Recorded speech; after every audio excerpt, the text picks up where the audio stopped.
আসলে সম্পদ বলতে আমরা কি বুঝি? টাকা পয়সা? সোনা দানা? নাকি এর চেয়েও দামি কিছু আছে? ঠিক এই প্রশ্নটাকেই কেন্দ্র করে আজকের আমাদের এই অসাধারণ নৈতিক গল্পটা।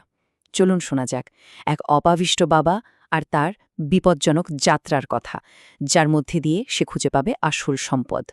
গল্পের শুরুতেই চলুন এই প্রশ্নটা নিয়ে একটু ভাবি। আচ্ছা, নিজের প্রিয়জনের জীবন বাঁচাতে একজন মানুষ ঠিক কতদূর যেতে পারে বলুন তো? এই একটা প্রশ্নে কিন্তু গল্পের প্রত্যেকটা চরিত্রকে দাঁড় করিয়ে দেবে কঠিন সব সিদ্ধান্তের সামনে। গল্পের একদম শুরুতেই আমরা এই কথাটা শুনি, আর এটা কিন্তু দারুণ একটা কথা। জাহানারা বলছে শুধুমাত্র গায়ের জোরে সংসার চালানো যায় না। মানে যখন সংকট আসে তখন আবেগের চেয়েও বুদ্ধি আর বিবেচনার জোর যে অনেক বেশি, সেটাই বোঝানো হচ্ছে। আর এই থিমটাই দেখবেন পুরো গল্প জুড়ে বারবার ফিরে আসবে। তো এই গল্পের কেন্দ্রে কে আছে? আছে রতন, একদমই সাধারণ একজন বাবা।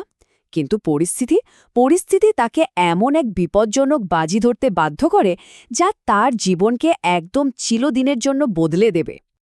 এই পর্যায়ে এসে মনে হবে রতনের পৃথিবীটাই যেন ভেঙে পড়ছে।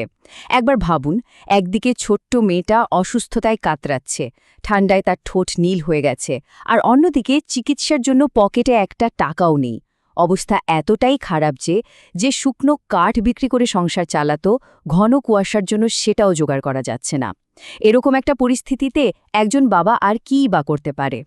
যখন মনে হচ্ছে সব আশা শেষ, ঠিক তখনই রতনের স্ত্রী জাহানারা একটা নতুন পথ দেখায়। সে মনে করিয়ে দেয় যে মেয়েটা বিনা চিকিৎসায় ধুঁকে ধুঁকে মরার চেয়ে চেষ্টা করে মরা অনেক ভালো। আর সে শুধু পরামর্শ দিয়ে থেমে থাকেনি, বরং রতনের হাতে দরকারি সরঞ্জাম তুলে দিয়ে তাকে সাহস জুগিয়েছে, এগিয়ে যাওয়ার প্রেরণা দিয়েছে।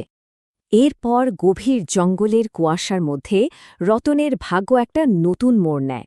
এখানে তার সাথে এমন একজনে দেখা হবে যে তার সততা আর নৈতিকতাকে সবচেয়ে কঠিন পরীক্ষার মুখে ফেলে দেবে।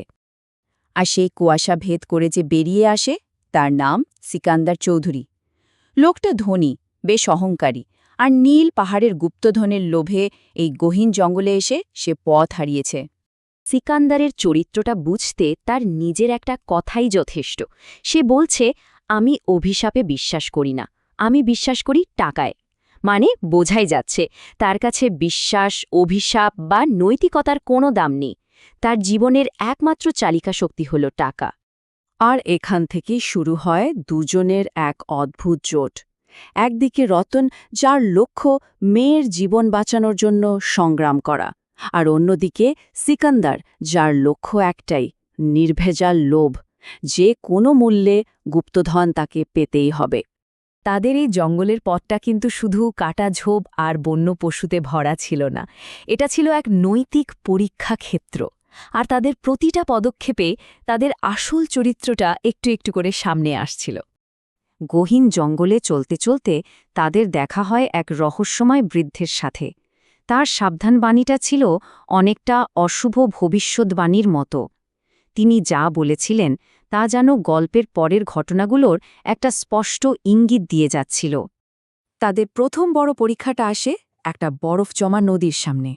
রতন বারবার সাবধান করে যে সাবধানে যেতে হবে, কিন্তু সিকান্দারের ঔদ্ধত্য দেখুন, সে কোনো কথাই শোনে না, দ্রুত এগিয়ে যায়, আর যা হওয়ার তাই হয়। বরফ ভেঙে সে পড়ে যায় হিমশীতল জল। এই জীবন মৃত্যুর মুহূর্তে দুজনের আসল পরিচয়টা কেমন ফুটে ওঠে দেখুন। রতন নিজের জীবনের ঝুঁকি নিয়ে সিকান্দারকে বাঁচায়, কিন্তু ধন্যবাদ তো দূরের কথা, সিকান্দারের কাছ থেকে সে কি পেল? শুধু তিরস্কার আর অপমান। সে বলে রতনকে বাঁচানো নাকি তার কর্তব্য ছিল। এরপর দ্বিতীয় পরীক্ষাটা আসে রাতের অন্ধকারে। একদল ক্ষুধার্ত নেকড়ে তাদের ঘিরে ফেলে। রতন তো সাহসের সাথে মশাল জ্বালিয়ে তাদের দূরে রাখার চেষ্টা করছিল, কিন্তু সিকান্দারের সঙ্গী মিরাজ ভয়ে এমন দিশেহারা হয়ে পড়ে যে সে দৌড়ে পালাতে যায়, আর এর পরিণতি হয় ভয়াবহ। এই ঘটনাটার পর সিকান্দারের একটা কথা শুনলেই তার নির্দয় লোভের গভীরতাটা বোঝা যায়। সে বলে, ও নিজের বোকামিতে মরেছে, এখন মশালটা ভালো করে ধর, আমাকে বাঁচতে হবে, আমাকে এই সোনা পেতেই হবে।